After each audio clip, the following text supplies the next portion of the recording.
Se puede decir que por su configuración y situación en el mercado, el Porsche 911 no tiene rivales, pero sí lo tuvo Renault, primero con el A310 y luego con el A610, y con la ayuda del turbo plantó cara a Porsche. ¿De verdad el Alpine estaba a la altura del Porsche? Vamos a verlo.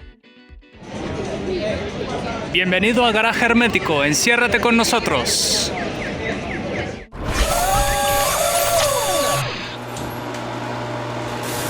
En este vídeo os traemos noticias de nuestros amigos de BP.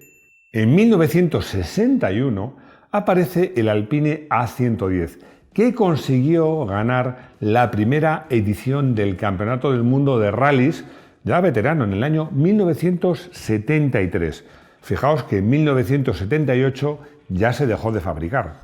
Por cierto, os cuento dos detalles de esos que me gusta contar en los vídeos, y es que el Campeonato del Mundo de Rallys para marcas nace en 1973, pero el Campeonato del Mundo para pilotos nace en 1977 y lo gana Sandro Munari con un Lancia Stratos. La otra cosa que os quiero contar. Es verdad que los 911 de siempre han sido muy habituales en los rallies, pero también es verdad que Porsche jamás ha ganado un Campeonato del Mundo de Rallys. El Porsche 911 nace en 1964 y, como todos sabéis, se sigue fabricando hoy día manteniendo su seña de identidad, que es el motor trasero posterior. Y en 1970, en la década de los 70, llegan los sucesores a estos dos protagonistas. Antes de hablar de los sucesores, llega el mensaje que os quiero contar. Este año estoy haciendo muchos planes para conocer sitios nuevos y seguro que vosotros también. Para todos nosotros, que nos encanta ir de aquí para allá, una escapada, una quedada con amigos, pues ya sabes que BP Ultimate puede llevarte hasta 840 kilómetros más lejos al año. Me he propuesto viajar más, recorrer carreteras poco conocidas, descubrir pueblos con encanto, paisajes, personajes. Todo esto se ha convertido en mi mayor afición. Y os digo una cosa, BP es mi mejor aliado, porque repostando BP Ultimate cuido mi motor y puedo llegar hasta 840 kilómetros más lejos cada año, comparado con combustibles básicos y basado en un uso continuado de 13.000 kilómetros. Lógicamente, los beneficios pueden variar en función del vehículo, estilo de conducción, condiciones del asfalto y otros factores. Tenéis toda la información en bpar.es. Los sucesores. Al A110 le sustituye en 1971 el A310, un coche que era completamente nuevo. Primero apareció con un motor 1.6 Gordini que con 1.6 litros daba unos buenos 127 caballos. Y luego apareció con el motor V6 de la primera generación del PRV. Ya sabéis que hemos hecho un vídeo que titulamos, hablando de este motor, comparativa V6 Buso, que es, como sabéis, el motor Alfa Romeo, versus PRV. Un motor que, a pesar de contar con 6 cilindros y 2,7 litros, daba solo 150 caballos. Y al Porsche 911, en 1973, le sucede pues otro Porsche 911, la llamada Serie G, que para mí, y para muchos, para la mayoría, probablemente es el 911 más bonito. Todos los Porsche contaban en ese momento con motor 6 cilindros, boxer, refrigerado por aire. El motor del Porsche tenía muchas cualidades. Al ser boxer era un motor de centro de gravedad más bajo, era ligero y con buena potencia. Fijaos que en la versión carrera era un motor 2.7 litros atmosférico y ofrecía 210 caballos. Por comparación, el V6 usado por Alpine daba solo 150. Es decir, el Porsche ofrecía un 40% más de potencia con un peso de ambos coches muy parecido. Y en 1974 nace un mito, el Porsche 911 Turbo. Primero con el motor de 3 litros y 250 caballos y luego con el motor con la cilindrada subida a 3,3 litros y 300 caballos. Este nivel de potencia le sitúan a otro nivel de prestaciones respecto al Alpine. Fijaos que es que hablamos de un 100% más de potencia, el doble de potencia. Y Alpine, de la mano de Renault, reaccionó. Alpine A610 Turbo. Reaccionó, pero tardó años en reaccionar. Fijaos, Desde que aparece el Porsche 911 Turbo, se empieza a presentar, se empieza a vender, final del 74, hasta que aparece el Alpine GTA V6 Turbo en 1985, pasan 11 años. Soy un pesado, pero ya lo he dicho que en los modelos deportivos el motor PRV no lucía nada. Y pese al turbo y a sus 2,5 litros, este coche solo ofrecía 200 caballos. Para que nos entendamos, este era el mismo motor, con algunos retoques, que tenía el R25 Turbo. Y en 1991 llega un nuevo Alpine, el A610, que ya pretendía estar a la altura del Porsche 911 y tenía un motor turbo, pero ya no era PRV, era un motor que denominaron PHV. ¿Y qué es un motor PHV? Pues lo digo, un motor PRV con algunas mejoras, muy evolucionado. Era imposible, usando mi motor, cambiar el ángulo de cilindros, que ya sabéis que en el PRV era 90 por 1,60, pero lo que sí hicieron fue modificar, ya lo contamos en ese vídeo, las muñequillas para que el encendido fuese más regular, a 120 grados, como si fuera un V6 a 60 grados. Y bueno, es que realmente este motor tendría que haber sido, desde el principio, un V6 a 60 grados. Había más cambios, por ejemplo, la cilindrada era menor, fijaos. La cilindrada del nuevo motor era 2.458 centímetros cúbicos en vez de 2.664 en el antiguo. ¿Por qué? Porque la carrera era mucho más corta, pasaba de 73 milímetros a 63, con la intención de que el motor subiera más rápido y mejor de vueltas. Además, buscando precisamente, se montan nuevos árboles de levas y un encendido electrónico mucho más sofisticado. Y por fin, en la versión más evolucionada del Alpine A610 Turbo, llevaba un motor que la cilindrada se había subido a 2.975 centímetros cúbicos y 250 caballos, una cifra que ya se acercaba a la del Porsche Turbo. En el bastidor se conservaba el chasis muy típico de los Alpine, con chasis de viga central, que por cierto ya sabéis que utilizaba también mucho Lotus, pero se había reforzado en el A610 bastante.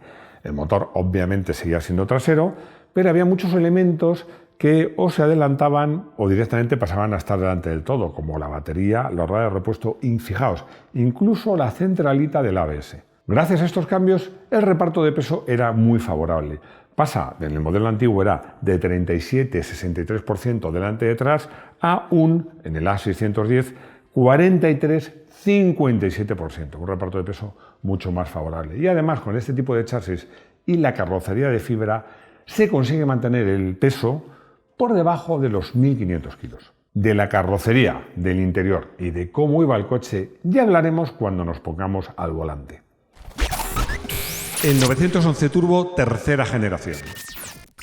En 1988 aparece la tercera generación del 911, conocida como 964, y llega la revolución. Curiosamente, esta generación solo duraría 5 años, hasta 1993.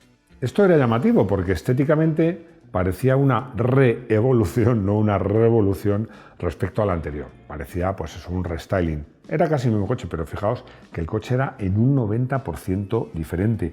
Había algunos cambios muy importantes, por ejemplo, las suspensiones. No solo que la geometría fuera completamente nueva, es que abandonaba las antiguas barras de torsión por muelles helicoidales. Y la mejora era sustancial. El 911 Turbo de esta tercera generación sale al mercado el mismo año que el Alpine A610 Turbo. ¿Una casualidad? Bueno, puede que sí.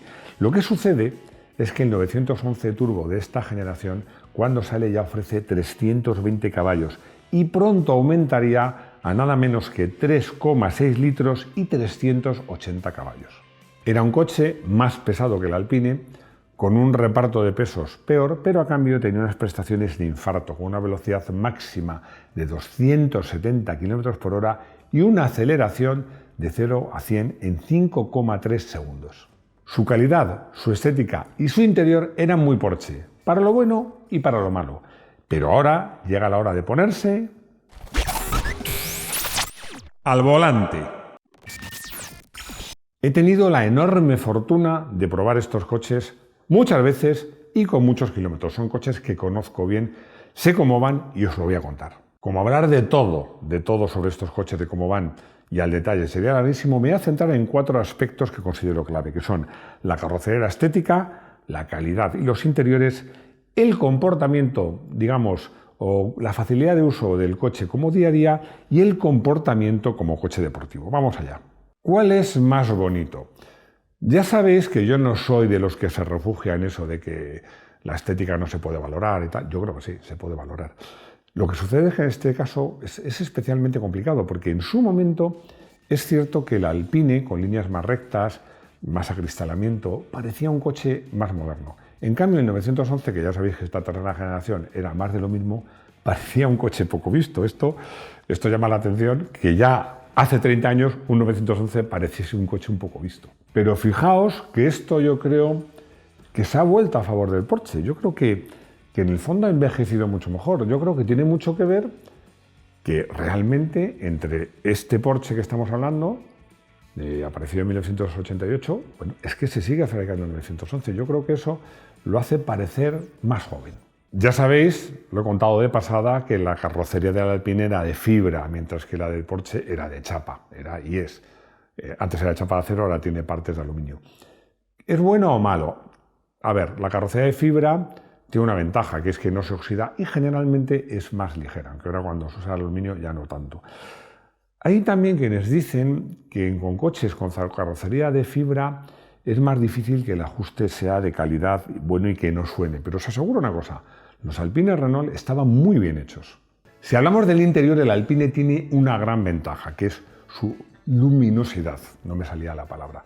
Bueno, es que esto hace que parezca más amplio, pero es que además es que de verdad es más amplio.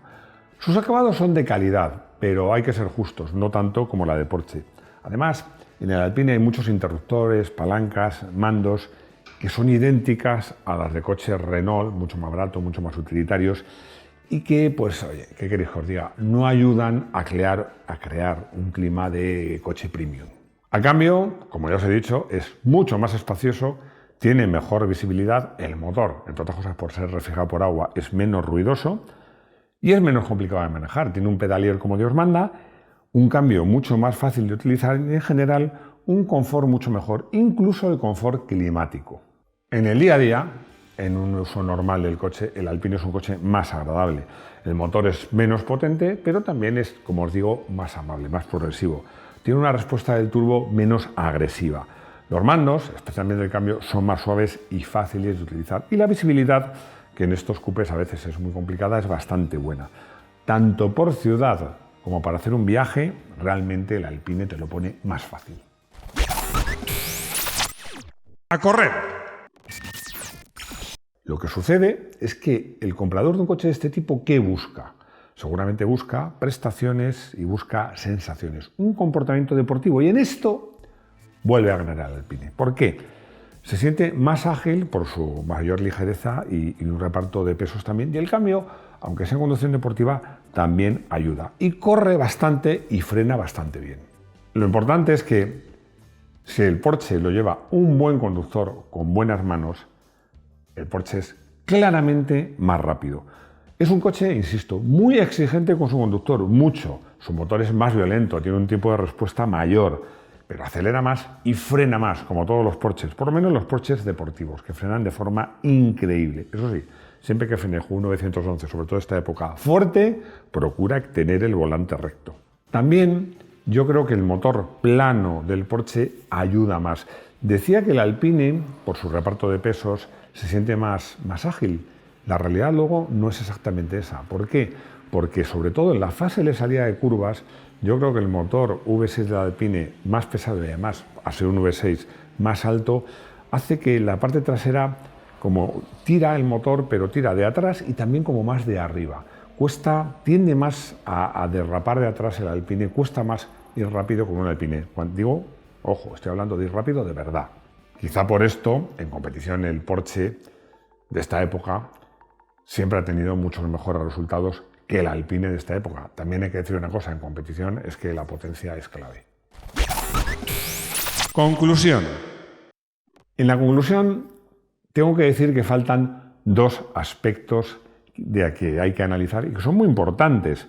Uno puede parecer una perogrullada, y es que, a ver, un Porsche 911 siempre es un Porsche 911 y mantiene un valor siempre muy alto. En el caso de Alpine hay que decir que es un coche no tan aristocrático, de orígenes más humildes. Pero en cambio, y curiosamente, es mucho más exclusivo porque se fabricaron muy poquitos. Al principio estos coches se devaluaron mucho más rápido que un Porsche 911, pero ahora, ya os digo, están subiendo de precio y mucho. Coche del día. Voy a elegir un coche del día porque me arrepiento mucho de no haber comprado esa oportunidad que me surgió. Estoy hablando de un Alpine A310 1.6 que estaba bastante bien, hace más de 10 años de esto. Y me pedían 12.000 euros.